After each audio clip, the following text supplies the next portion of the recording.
playing episode 4, A New Hope. Playing through the story of the original Star Wars film, the movie that started it all. So we will be beginning episode 4, A New Hope, Chapter 1, Secret Plans.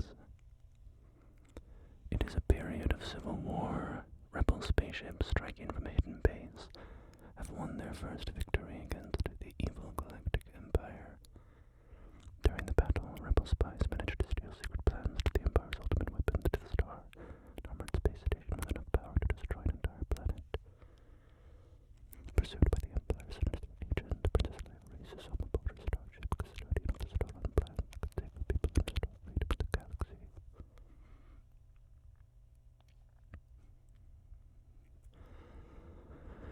So, we are beginning with this iconic opening shot of Star Wars. The planet of Tatooine, wide across the bottom of frame. Princess Leia's ship, the Tantive 4,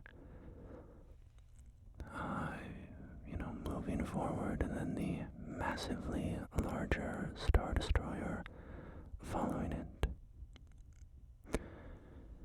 And we get that great depiction of the difference in scale of the ships as the Star Destroyer just takes seconds and seconds to cross from the front of the ship to the back. Which is a great little creative choice to just visually depict the difference in power. So here we start with Princess Leia and Captain Antilles.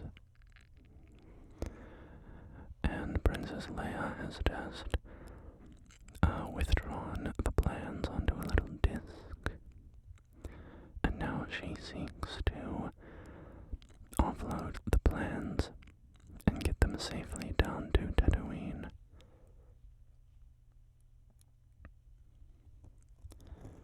This little machine here just pumps out a handful of studs every time you pull the lever. I don't know if it does something if you pull it enough times. Doesn't seem like it is. Okay.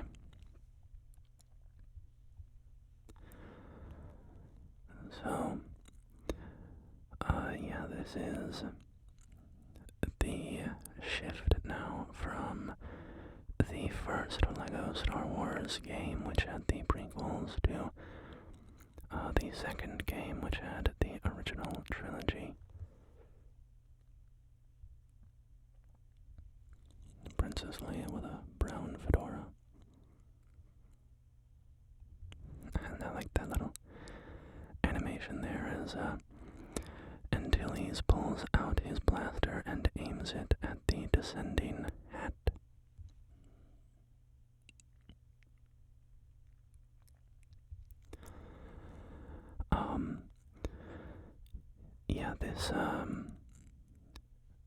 This episode will probably be a bit longer. I think these original trilogy episodes are a little bit more expansive, with maybe slightly longer levels and longer cutscenes.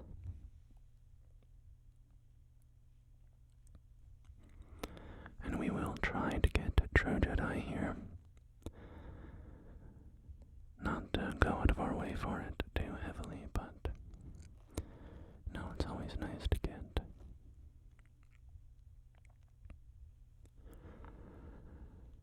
I was thinking, well, we'll see. I was thinking thinking of trying to set up a time with my brother, who lives near me, to come over and play a mission, or rather an episode of LEGO Star Wars with me. And I would record that so we could have some two-player footage. So we'll see if I can make that happen, if we can find some time for the two of us to do that. So we have Darth Vader down there. He will push us back if we try to get too close.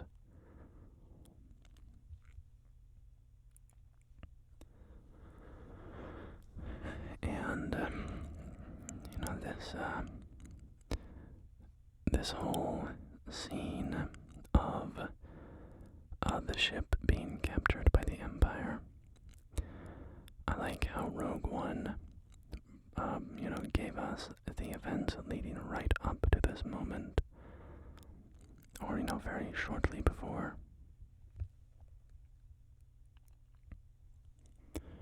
Rogue One is not a perfect movie,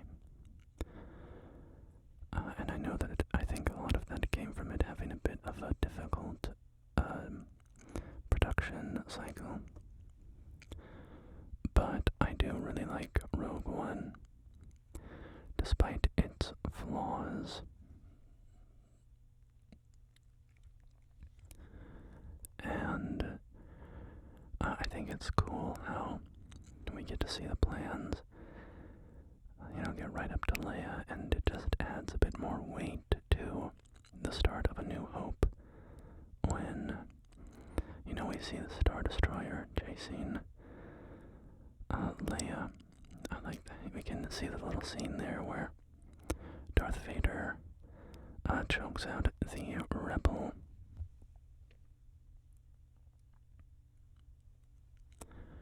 Here we have some flowers in the window. And some little buttons here. One thing I don't really know, I'd be curious to look this up, is how significant the differences are in levels from the original.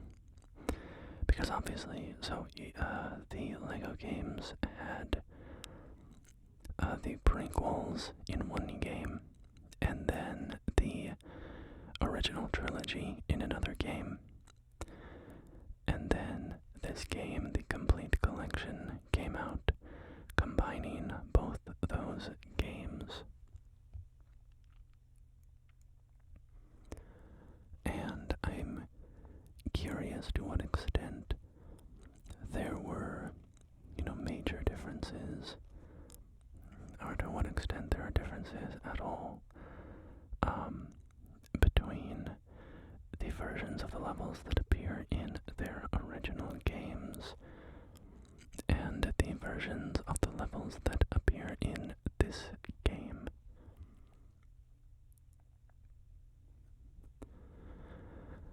So I might go online and look that up. I did play A New Hope earlier in this channel's history, maybe a couple months ago at this point, or I forget exactly when I did that, but I was playing the original game in which this level appeared, so it's definitely identical in the broad strokes, but I am curious if there are any changes and to what extent those changes occur. So we have the little crane there that can drop the stormtroopers into the pits, and now we get another character, the rebel friend, which is nice because if you're playing multiplayer, it's nice to not force one of the players to be just stuck as C-3PO or R2-D2. I mean, obviously you're picking R2-D2 in that situation, but still not an ideal character.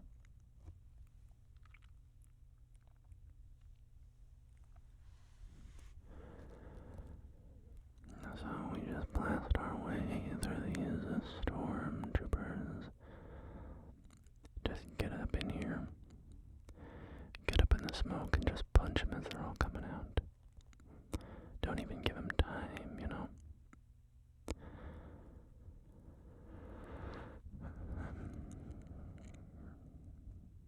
To build little bridges to get C-3PO across, because of course we are trying to get the droids to an escape pod. Get the droids to an escape pod so they can get down to the surface of Tatooine.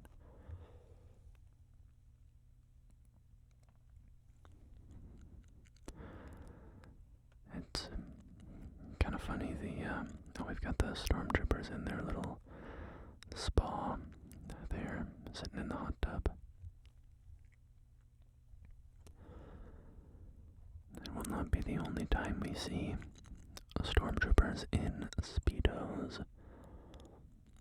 And in fact, you can buy the stormtrooper in a Speedo character,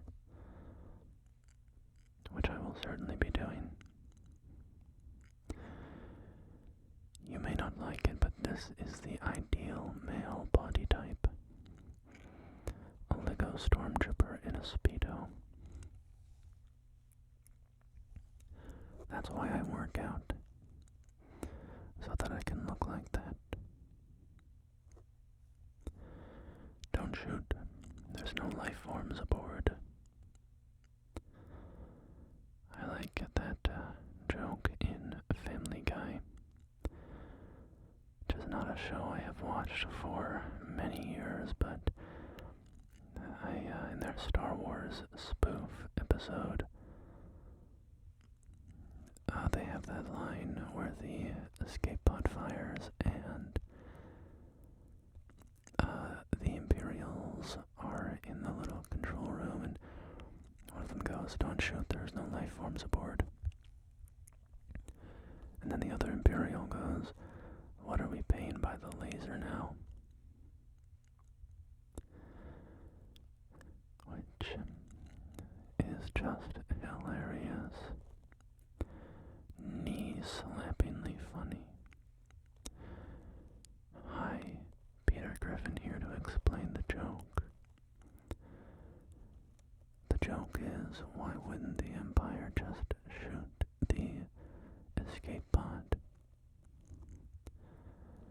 And so, humorously, the show suggests an underling of the Imperial officer replying in a snarky fashion. Episode 4, New Hope, Chapter 2, Through the Jundland Wastes. Darth Vader searches in vain for the secret rebel plans on Princess Leia's starship. The droid R2-D2 has escaped the Death Star blueprints to the planet Tatooine below. But R2-D2, along with his companion C-3PO, has been captured by Jawas, a small scavenger trade in mechanical scrap. Young Luke Skywalker knows the great destiny which lies before him. He's looking for droids to help work on Luke's moisture farm. And Crawler's life is about to change forever.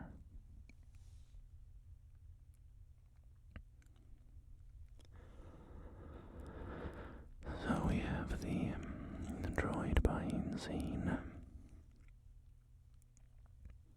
Of course, all these droids are falling apart.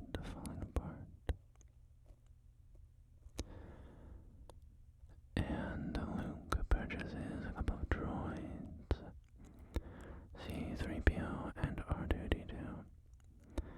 Then we get this little scene where the Jawas come back and just steal the droids. Which is not very honest of them. Oi, oi, oi, oi.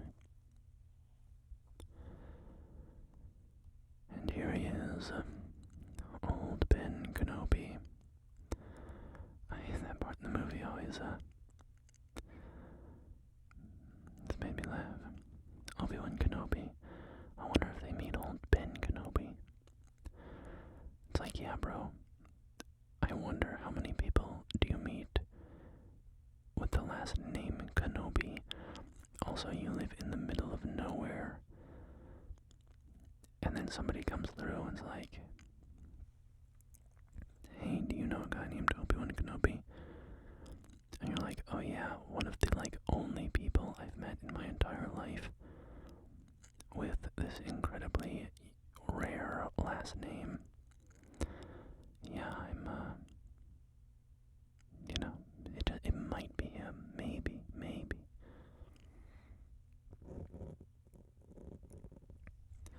Maybe I'm being too hard on him though.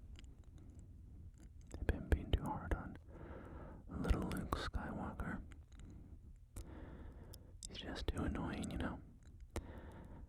When I was going into Taji Station to pick up some power converters.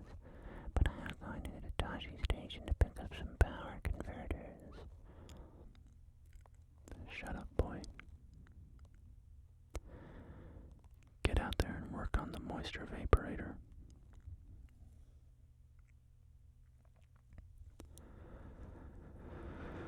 So we are beset by Tusken Raiders here. And me and Mr. Kenobi, pardon me, Mr. Kenobi and I, rather. I have a friend who I can always hear him in my mind when I say me or I incorrectly. He would always jump on you to make the swap. Say Ben and I, or if you said Ben and I when it should be Ben and me, you would go Ben and me. So every time I misspeak, say it wrong, I can hear his voice in my head. I can hear him even now, haunting me. Womp rats, we've got some womp rats running around. Watch that line Luke has. Why, that's no smaller than a womp rat. I used to bullseye those in my T-16 back home.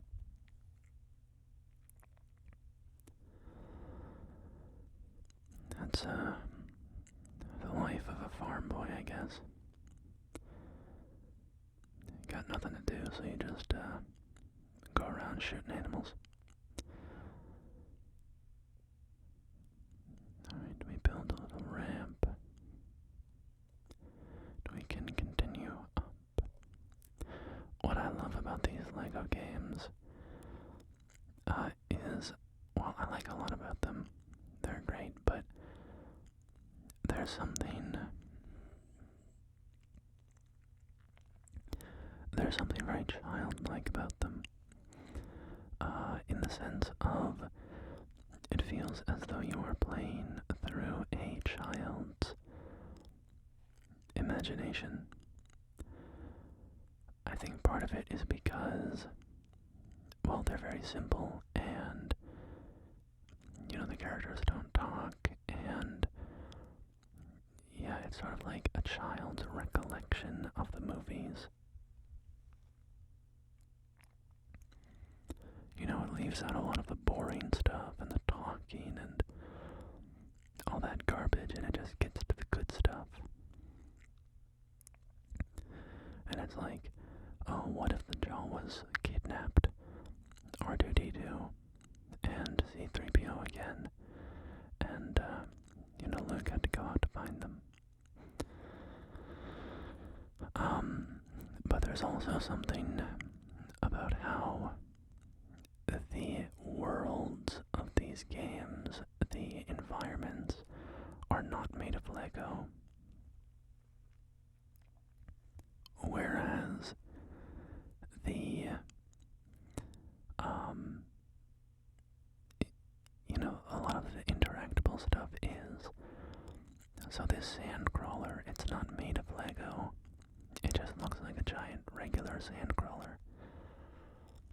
And what I think is kind of fun about that is that it reminds me of playing with my Legos and my other toys as a kid.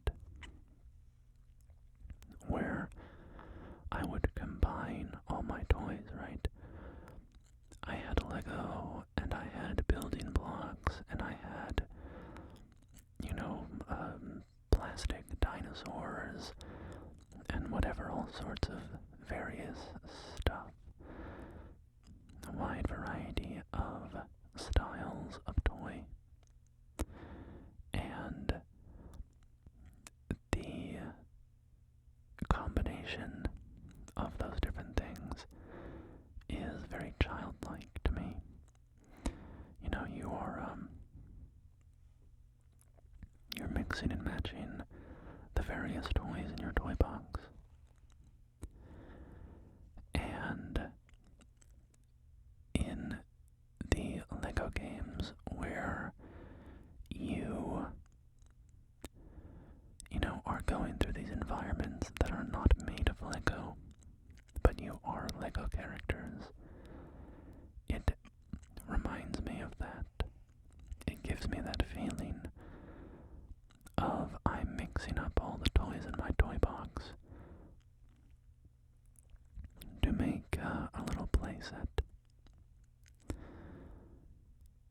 And yeah, I just find that kind of charming.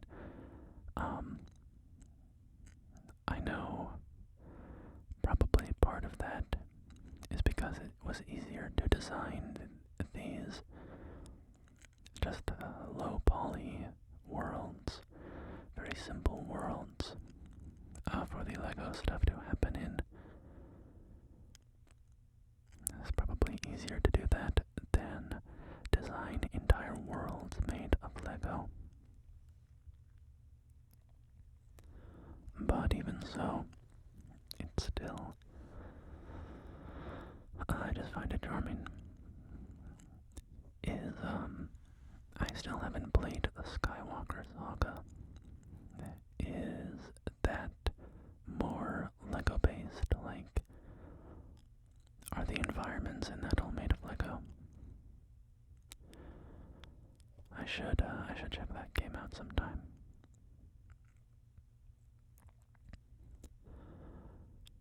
I will play it on the channel eventually, I'm sure.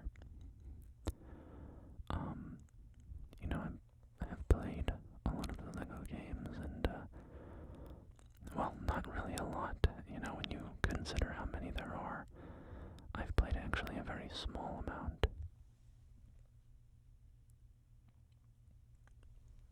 But, I'm sure I will get to playing the Skywalker Saga at some point.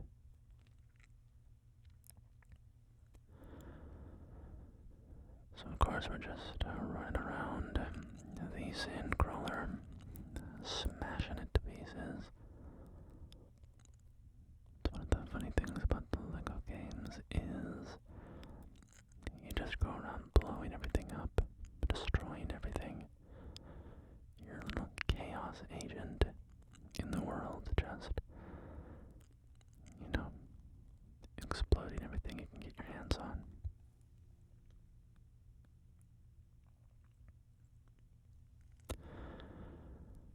And the Jawas in this level will chase you around and zap your droid characters.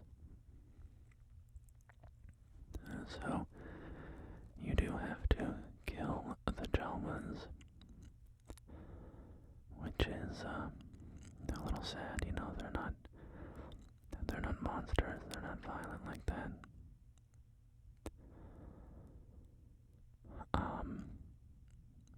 But these guys are all destined for death anyways. Because of course we, in the movie, we find, or rather Luke and Obi-Wan come upon the Sandcrawler, which has been destroyed by the Empire, and the Jawas massacred. And Luke is like, oh no, that will lead them back home. And then he runs home and he finds Uncle Owen and Aunt Beru burned, tragically burned.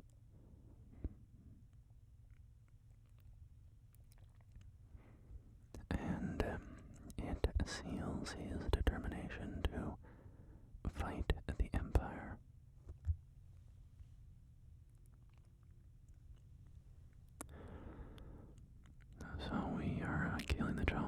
so that they will not disturb us as we let C-3PO out of his cell. One thing I like about C-3PO in this is how, as he takes damage, he loses more of his limbs. I think he can only lose one arm and one leg. But actually maybe he can lose both arms, I forget. But it's a nice little touch. It's one of those things, I talked about it in when I did Revenge of the Sith, I think, where I noticed that the Cantina band in this was not playing because I turned off the music in the main menu. And I just thought that was delightful.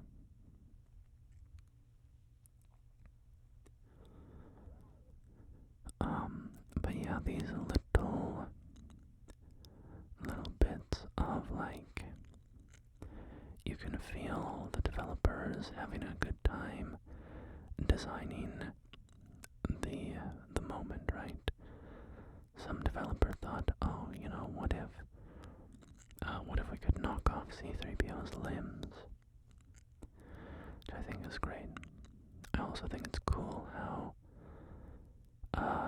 they have a variety of different move sets for the lightsaber wielders and the people with guns. You know, the lightsaber wielders have different double jumps, they have different downward slams and jump slashes and all sorts of stuff. And there's some repetition, but the variety really helps them all feel distinct and gives more interest than, you know, if it was just every lightsaber user plays exactly the same.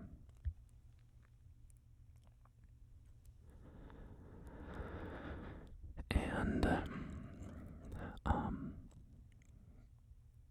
what was I gonna say?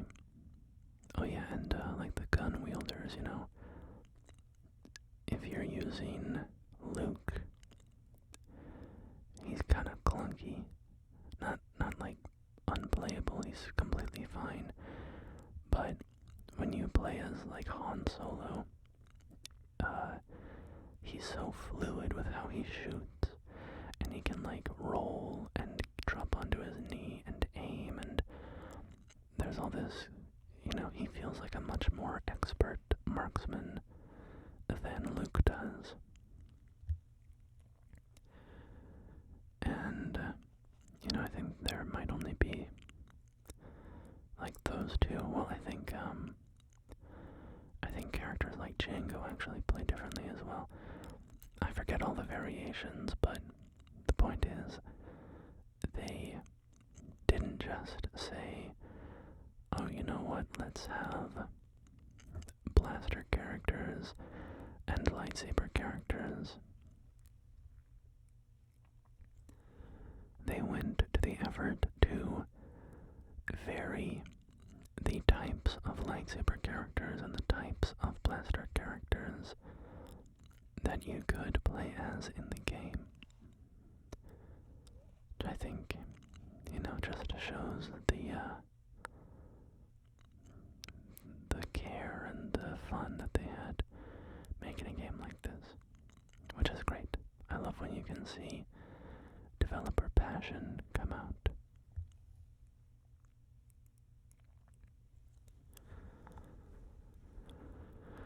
So we are still making our way through the Jundland wastes. Also, C-3PO has lost a leg here as well, you can see. So he is hopping around, doing his best. It's kind of goofy how, I've talked about before how one of my problems is when Star Wars makes itself feel small. see this a lot in the Disney era, where we keep revisiting the same locations and the same characters and all that, and it just makes it seem like the universe of Star Wars is tiny, right? There's only a small handful of planets and characters. And that's mostly a Disney problem, but, you know, George Lucas had a part to play in it as well, because if you think about Tatooine, he introduced Tatooine in this movie as, you know, the backwater, nowhere place. And then in the prequels, turns out that Darth Vader lived here as well as Luke. And also Darth Vader actually made C-3PO, which never comes up in the original movies, and yada yada yada. Now at the same time, I think it's been a little unfair to George to take stuff like that too seriously as a sign of uncreative or bad story writing, because George's intention is much more mythological, much more heroic, and I guess metaphorical in a sense, than, you know, a lot of what Star Wars is now, where it's very literal, it's very small, it's very like, oh yeah, Cad Bane, he's one of the cool bounty hunters, and so he just shows up all the time. In George Lucas's, you know, version of things, his 6 movies, it's a story about a family, right? About the Skywalker family. And so there's an element of, well, should I reference the famous quote, right? It's like poetry, it rhymes. Now, you don't have to agree with that as a good story device. You can think that it's bad. That's fine. But at least it sort of feels intentional. So I like that moment where Luke almost kills Obi-Wan with the lightsaber twice, and Obi-Wan has to keep dodging out of the way. I'll keep yapping in a minute, but first let's read this next title crawl.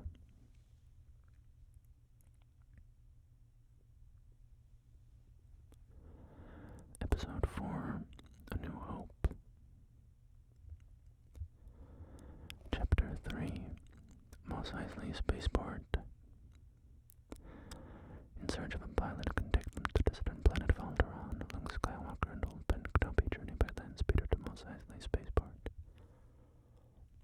Here, among the most dangerous and reckless elements of Tatooine society, they hope to find someone brave or foolhardy enough to help in their quest to deliver R2-D2's secret data to the Rebel Alliance. But Imperial forces are everywhere.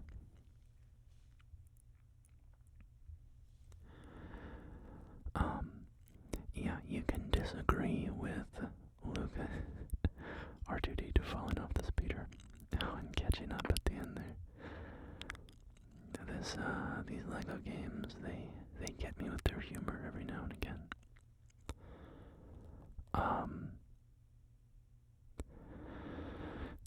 Yeah, you don't have to like Lucas's approach to the story and repeating elements like that.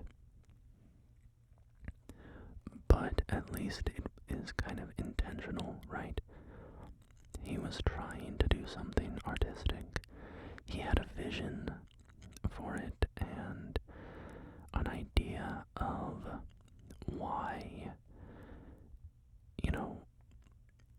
why these elements should repeat, why they should go back to Tatooine. And even if you don't like it, I think it's still recognizable as a creative choice, which I think is respectable. In the modern Disney era, however, it does not feel like intentional rhyming or whatever, as George might put it. It feels like, hey, people like these old characters, let's keep bringing them back. Oh, people know what Coruscant is, people know what Tatooine is. That's what Star Wars is. We have to keep bringing those elements back.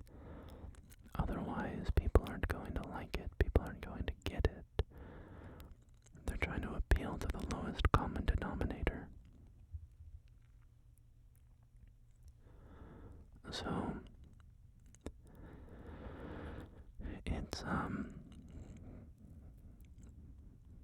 don't know, yeah, it's just, repetitive and makes the world feel small. And, it's too bad. But, I don't know, I've kind of trashed modern Star Wars enough in these videos. I don't think I need to keep hammering the same points over and over again.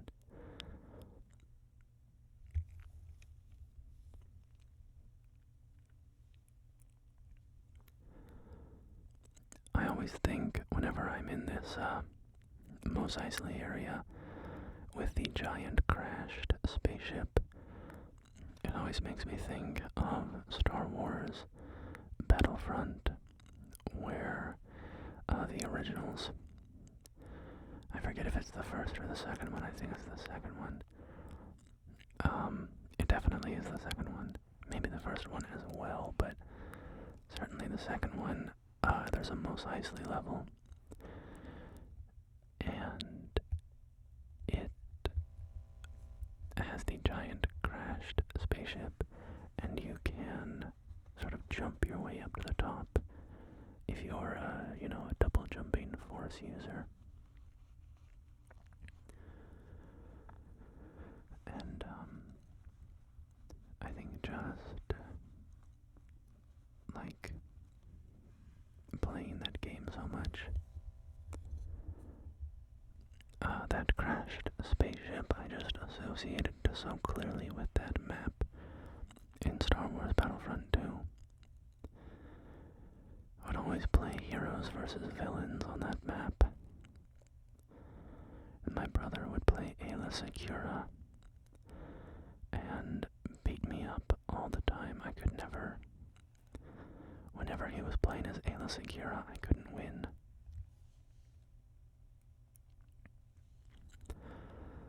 So I would just let that stormtrooper run out and get in the ATSD. So I'd always try to ban my brother from playing Aayla Secura. No, you can't play Aayla Secura, it's not fair. It's not fair. I can't win if you're playing as her.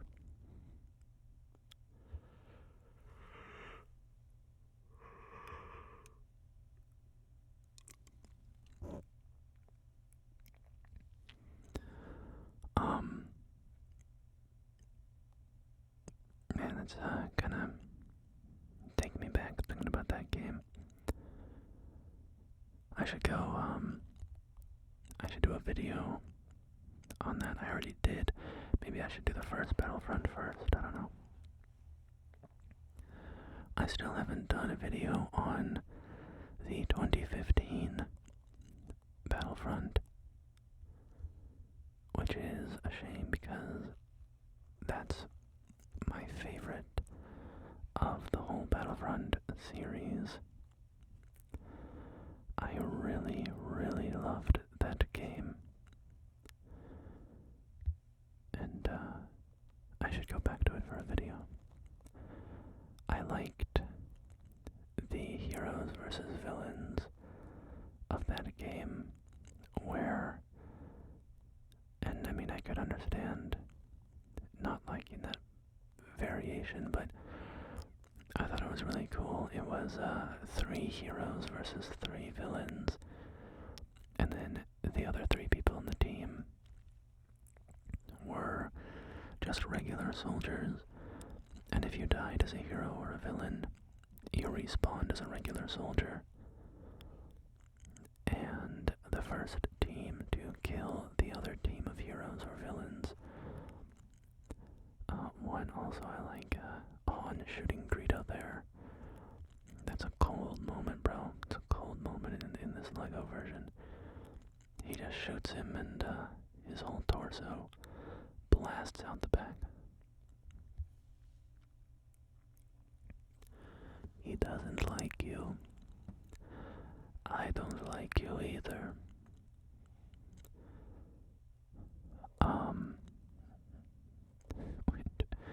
Of course we get a reference to that in Rogue One where those 2 guys show up randomly.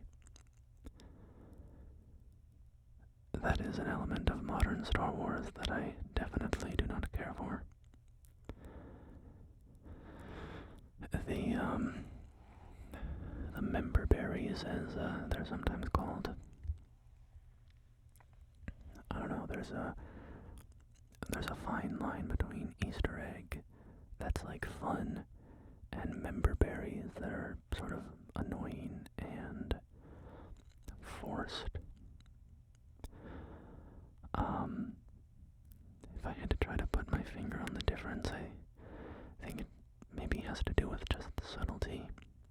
Like, it is, if your reference is extremely unsubtle and forced and sort of like, hey, wow, look at this thing that we all remember. If it's like, hey, we all remember,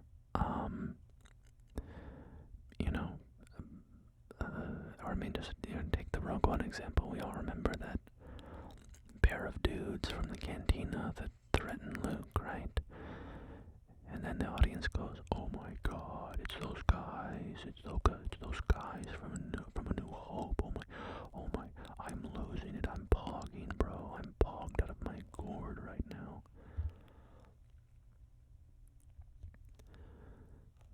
Because you're just sort of shoving it in their face. I think that's sort of annoying. But then, more subtle references are generally okay. Like, I know in Andor, Luthen's antique shop, there's like a million references to stuff in that. Stuff from, The Force Unleashed and, like, Knights of the Old Republic and, all sorts of stuff, so it's,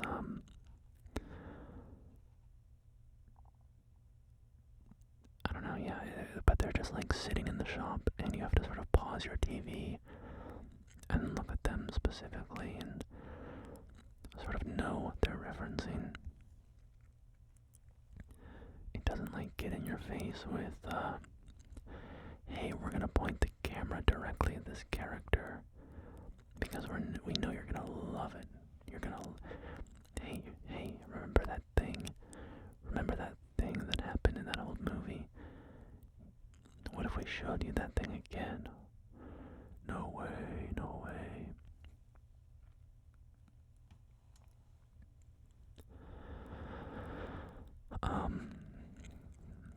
But yeah, we get those a lot. The other ones that really annoy me are like explaining things that don't need to be explained. And there's something to be said for, okay, so nothing needs to be explained, right? You never need to do a prequel, whatever. It's okay to do that stuff.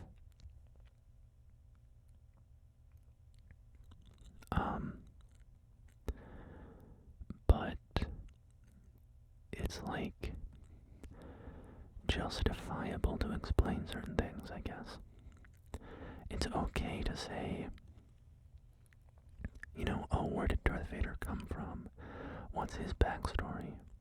Let's go look at that in the prequels. Or you can say, like, how did the rebels steal the Death Star plans? Okay, let's look at that with Rogue One. And those are interesting stories, and so it's not really a huge deal to me. The things that really bother me are, like, things that don't need to be explained, in the sense that it's incredibly mundane. So, for instance, I think Solo, a Star Wars story, the Han Solo prequel movie, was so guilty of this. And I'll give some examples. But first, let's read this title crawl. Episode 4, A New Hope. Chapter 4, Rescue the Princess. Imprisoned at the Death Star, Princess Leia still refuses to reveal the location of the rebel base to evil Darth Vader. Meanwhile, Luke Skywalker and Obi-Wan Kenobi have commissioned Han Solo to take them to Leia's home planet Voltron. Escaping from Imperial forces on Tatooine, they make the jump through hyperspace. But Voltron has disappeared, its population a victim of Darth Vader's impatience, and in its place, they find only the deadly shadow of the Death Star. Of the Death Star. Death Star.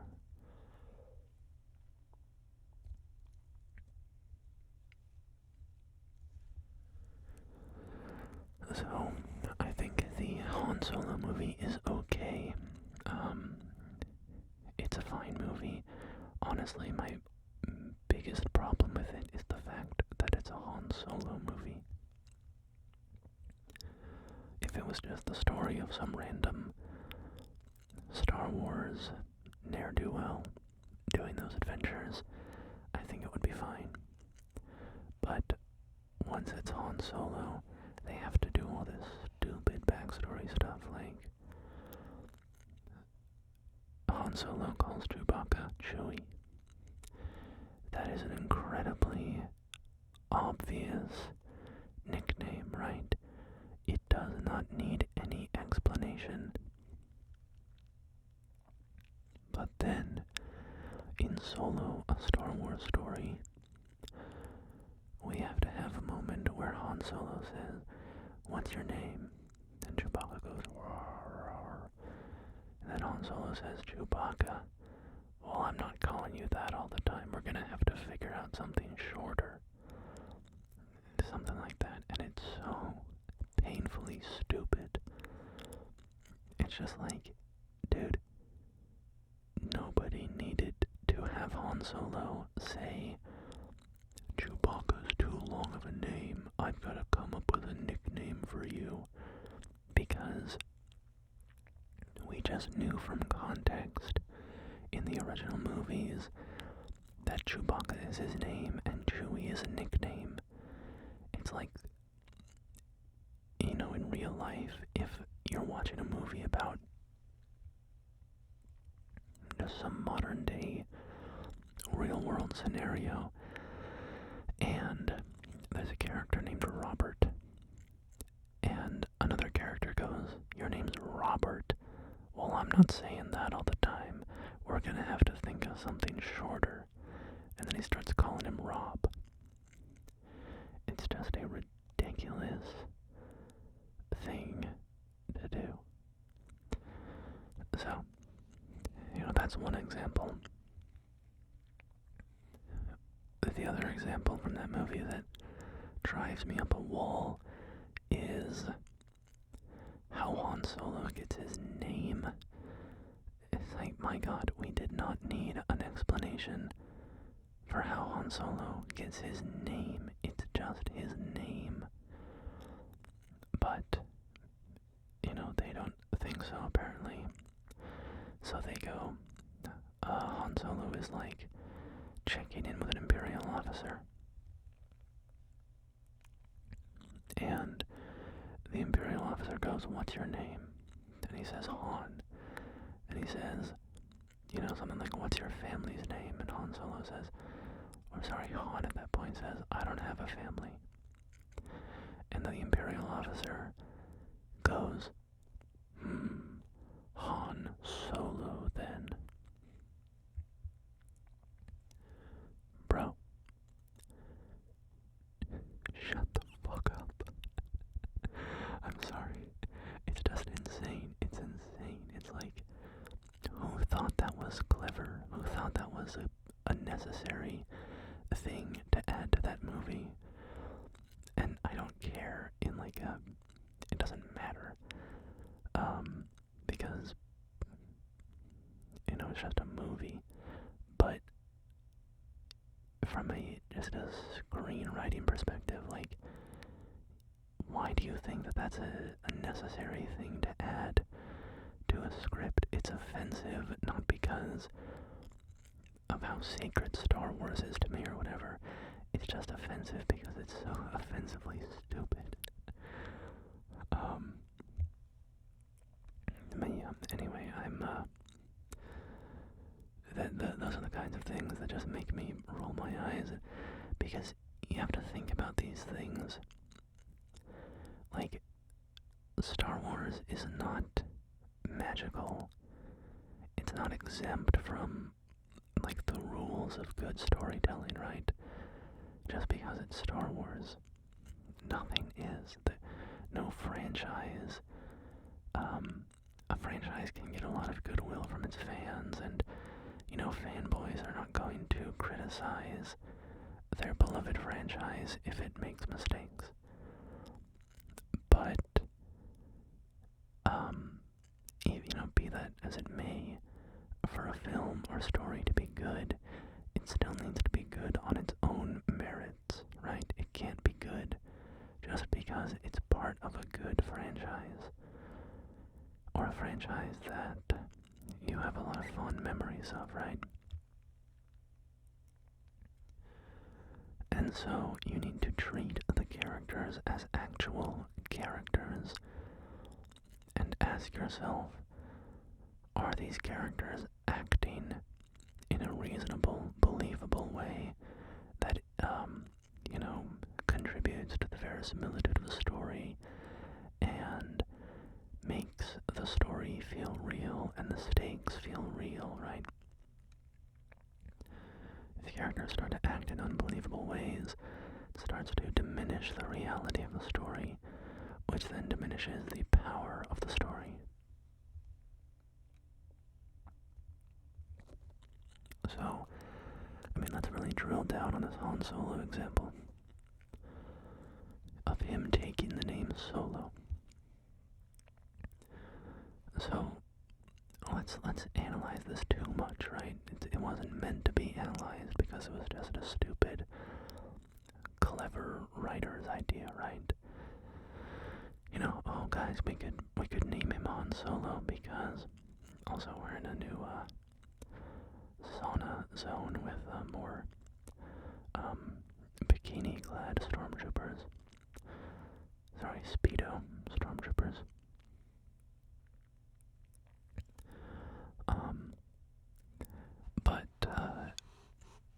Yeah, so are we meant to assume that, if this Imperial officer is giving this guy a last name because he doesn't have a last name, ask yourself, is that Imperial policy? Does everybody that doesn't have a family, does every orphan get assigned the last name Solo? Well, clearly not, because there would be a million Solos in the universe. So then, is that just what this Imperial officer does?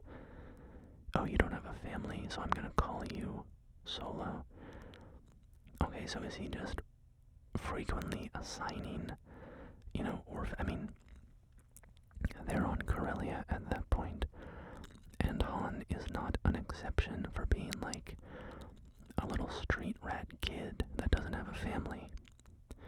So this Imperial officer must see a handful of these people every year here at least, right? And so, is he like, is that the Imperial officer's prerogative? Wherever you are, like, if you're trying to get off world anywhere in the Empire, and you don't have a last name, does the Imperial officer just assign you one? And is this guy assigning all of the orphans the name Solo? And also, it doesn't even make sense for these, like, sorry, let's read this before I keep ranting like a madman. Episode 4, New Hope, Chapter 5, Death Star Escape. Luke Skywalker, Han Solo, and Chewbacca have rescued Princess Leia from the clutches of Darth Vader. His Imperial forces, but must now find a way out of the Death Star. Aided by the Tridor 2D2, who can interface from elude the Death Star control systems, they battled their way to the Millennium Falcon. Meanwhile, the Jedi Knight Obi-Wan could now be much closer to his final destiny.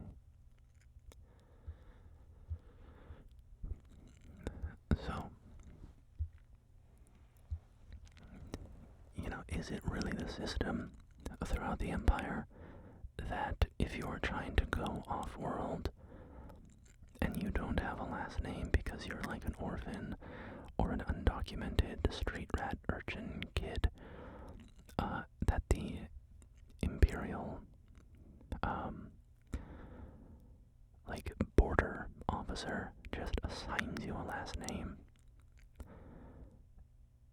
I don't know, I mean, maybe, right? But it just opens up all these weird questions that feel faintly unbelievable.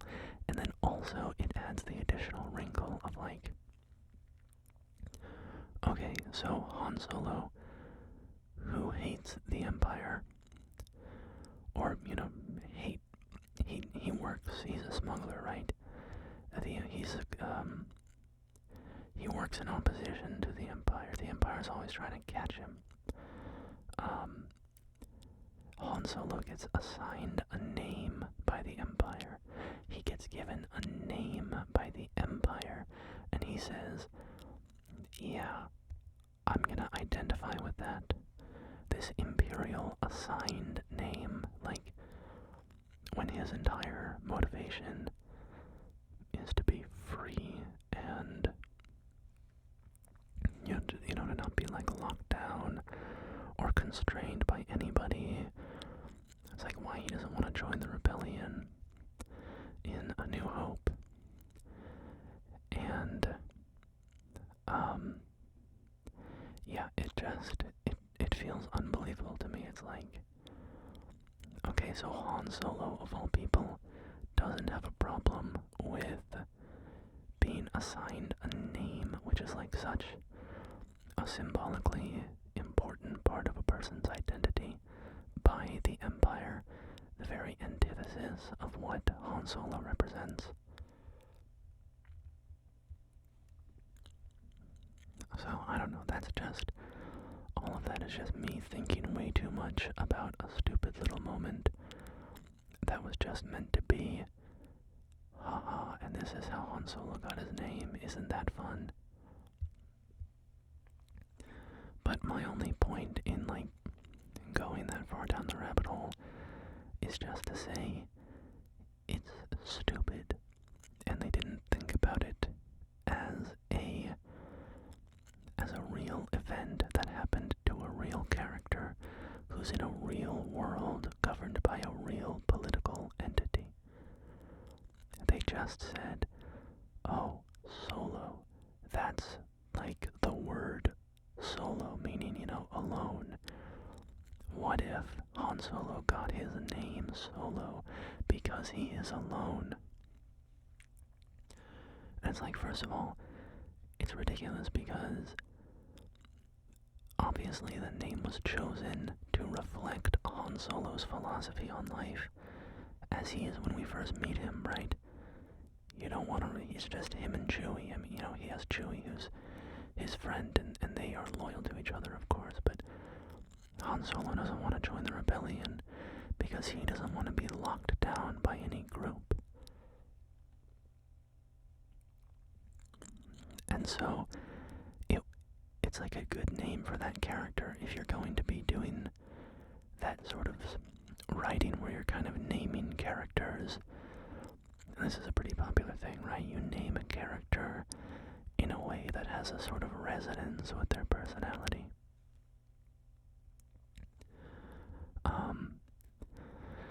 Then, Han Solo's a good name.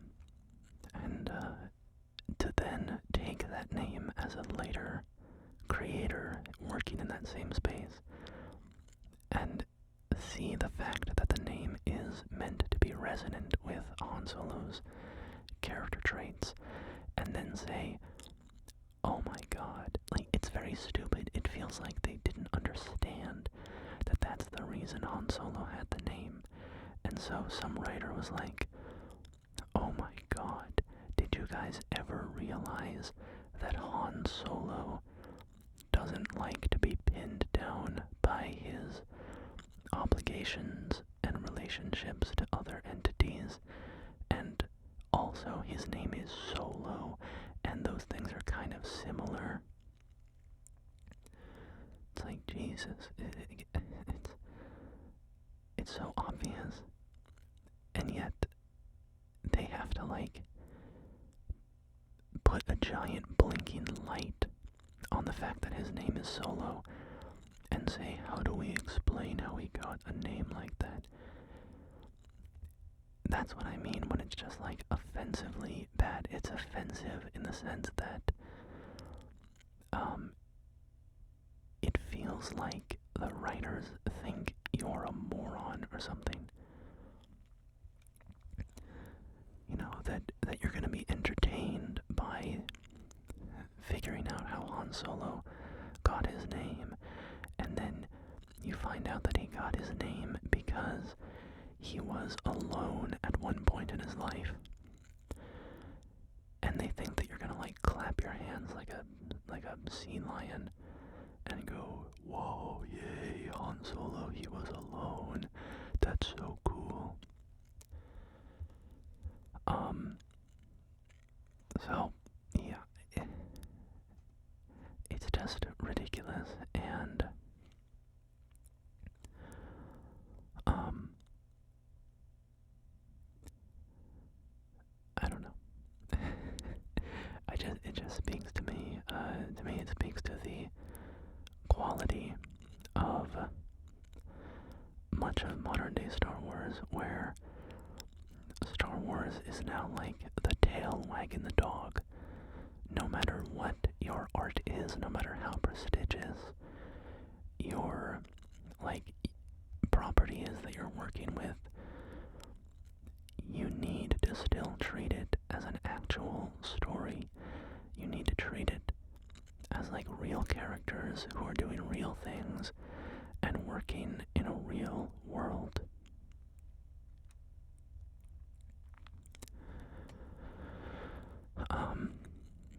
And if you just suddenly start relying on the fact that, well, it's Star Wars, like, it plays by a different set of rules. No, it doesn't. You still have to tell a good story. The fact that it's Star Wars means that you have an advantage because people are going to let a lot of things slide, and they're more willing to accept a bad Star Wars movie as kind of good because it's Star Wars. But you really do still have to make a good movie. And when I say it's like the tail is wagging the dog now, I mean that it's like in a regular story where, the dog is wagging its tail. That means that, the writer is being motivated by creating a good story, and then things in that story become iconic because the story was good in the first place. When the tail is wagging the dog, that is to say that you already have things that are iconic because of previous art, and then you start creating art because of how iconic certain things are, and then they're bad because just not how, like, it's okay to work with iconic stuff, but you still need to fundamentally tell a good story. You know, to take another example from the Solo movie, they have to explain the parsecs line, right? From this movie, A New Hope, we have the famous bit where Han Solo says, you know, I'm the guy who flew the Kessel Run in less than 12 parsecs. And, of course, a parsec is a unit of distance, not of time. Now, as a fan of this movie or a viewer, you can come to any number of conclusions about what this means, right? You can resolve this in your mind in any number of ways. The most obvious thing that you can do is just say, oh, it's a mistake, right? George Lucas wrote the script and he didn't know what a parsec was. He thought it was a unit of time. It wasn't. Nobody in the room caught the mistake or called it out. And so now you have this little mistake in the movie. Another way that you can explain it, and I've seen this online a lot, is the idea that Han Solo is just bullshitting them, right? He's just coming up with stuff off the top of his head, and I guess testing this stupid farm boy and this senile old man to see how much he can kind of take him for a ride. If they don't even know what a parsec is, he can totally, overcharge them or whatever. Because they don't know anything about what they're talking about if they don't even know what a parsec is. And that's a fine explanation, that's a fine thing to think about it. But then to take that moment in the Solo movie and go, actually, we need to explain what that line means. And what it means is that the Kessel Run is so dangerous that people normally take a longer, safer route, which would be, 30 parsecs long or whatever, right? And then, what the line means from the Solo movie is Han Solo was such a good pilot with the Millennium Falcon that he flew the Kessel Run in 12 parsecs or whatever it was because he took a more dangerous but shorter route, right? Now, there are no universal rules, right? At the end of the day, I'm sure some version of this movie could have been made that explained the parsecs line, and I wouldn't not like it as much as I don't, right? That was so confusing. How many negatives was that? I wouldn't not like it as much as I don't. But anyway, if the movie was really amazing, I would not really care. I would either think, oh, that's kind of funny, they explained the parsecs line, or it might make me roll my eyes a little bit and be like, okay, that was kind of goofy that they explained the parsecs line, but, it's still a great movie. So there are no universal rules in art. But for me, again, to go back to the tail wagging the dog thing, it's like the creators of this film, the parsecs line is only significant because of how much people have talked about it. Because Star Wars is a massive media property that people have talked about for, over 50 years. And, not over 50 years, almost 50 years. And so the movies have been analyzed to death at this point, and all the little mistakes and the jokes and the things have been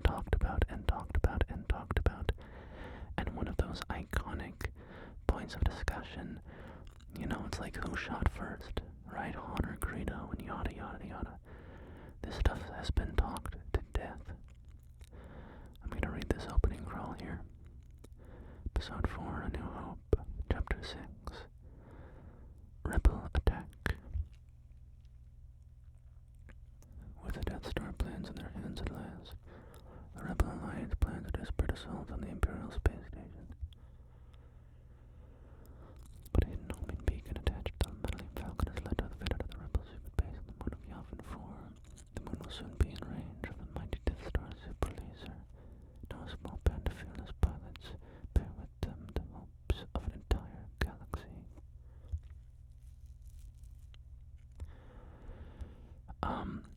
Okay, let me get back to screaming my head off.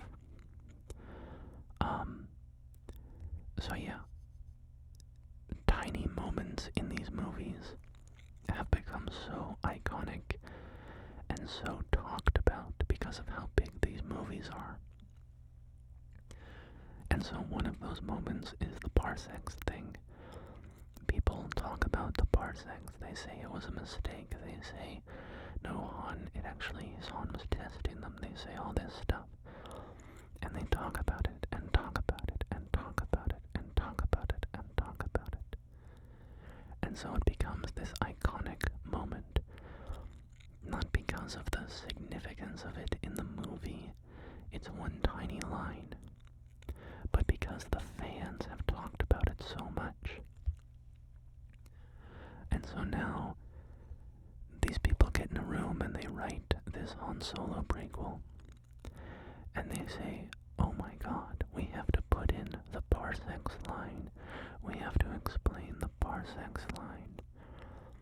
And so then, they go to huge lengths in this movie to explain the parsecs line. I mean, the culmination of this whole, heist thing on Kessel that they get up to is to explain the parsecs line.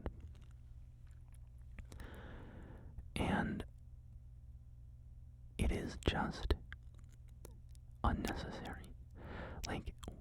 It is unnecessary to explain that line. And again, as I said, there are no universal rules in art. If they had explained the line, and it had also been an amazing movie, whatever, it's not the end of the world. But it goes back to what I mean with the tail wagging the dog, right? These writers did not write this Kessel Run bit because they thought it would make for the best story. They wrote it this way to explain one tiny throwaway line from A New Hope that the fans have been arguing about for decades. And that, to me, shows the wrong approach to dealing with a franchise legacy media property like this. It does not respect the material to obsess over tiny little details like that and then make entire films dedicated to explaining a bunch of that garbage. And I'm being a little unfair to the Han Solo movie because it is obviously a movie in its own right and it has its own stories and, relationships between Han and that girl whose name I can't remember, and Woody Harrelson's character and all this stuff. And all that stuff is pretty good in my opinion. It's a reasonably good movie. I don't hate the Han Solo movie. I'm not in love with it, but it's okay. But just these little things, these things that they have to explain. You have to explain why Han calls Chewbacca Chewie. You have to explain why he's named Han Solo. You have to explain why he said he completed the Kessel Run in under 12 parsecs. You do not need to explain those things. It truly does not matter. And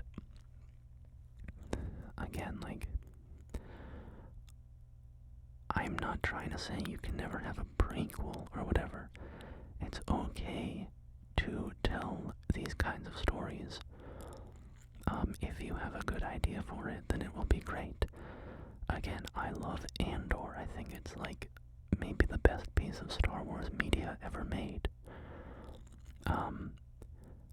You know, it obviously couldn't exist without like Lucas's films.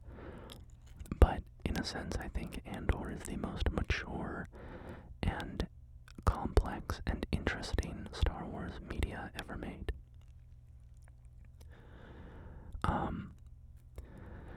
And that's a prequel.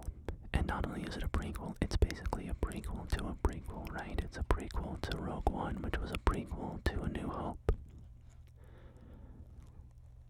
But, yeah, the difference for me, if you look at Andor and Solo and say what makes these things different, is that Andor takes the world, the universe of Star Wars, and it says, how can we tell a story in this world? Let's take this world seriously. Let's take the Empire seriously. And imagine what it would be like to live under the Empire and witness the birth of the rebellion. And then you just tell a story about interesting characters within that world. And they made something amazing when they did that. Solo, while not a terrible film, is so obsessed with explaining all of these little things. It doesn't take the world seriously. It's so much more interested in the iconic aspects of Star Wars and the Star Wars like mythos. It's so much more interested in those things than it is in its characters and in its plot line and in the setting and taking all of that stuff seriously. So I don't know. I've been rambling for so long. I don't even know who I am anymore, what the world is, what I'm even playing. What is this game? But yeah, I guess that's just my nutso rambling about what I think makes for less interesting art set in a pre-existing universe, right? It's important to still, in a lot of ways, just treat it like you're telling a regular story, and do not get obsessed with what fans are obsessed about. Do not be like, oh, we have to explain all of the iconic moments from these films. So, we have just finished A New Hope, so I should bring my ranting to an end, my unhinged ranting. Thanks for putting up with me. And again, I have largely detached from Star Wars emotionally. This is the kind of thing that I would get really heated about years ago, and I know I clearly wasn't heated talking about this just now. But yeah, I can still get passionate about it, sort of analyzing it, and I like the Imperial Spy showing up there, talking about it, because I think it's interesting to examine why these things go wrong, and what the particular disease is that has afflicted Star Wars media for so long.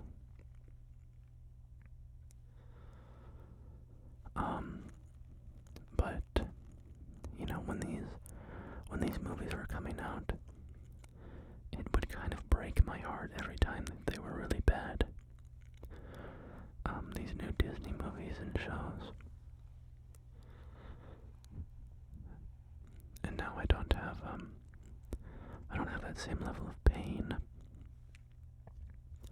And I'm exaggerating a little bit. I mean, even when I was really into Star Wars, it wasn't, shattering my life, when the stuff would go wrong, but,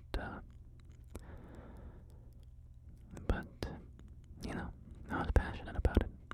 I loved Star Wars as a kid, and I still do in a lot of ways. I love what Star Wars can be. Yo, it's Captain Tarples. My boy, my boy. In this house, we respect Gungans. Alright, well, thank you for joining me for A New Hope today. I apologize for my very long rant, and I don't know, maybe you enjoyed it. I hope you did.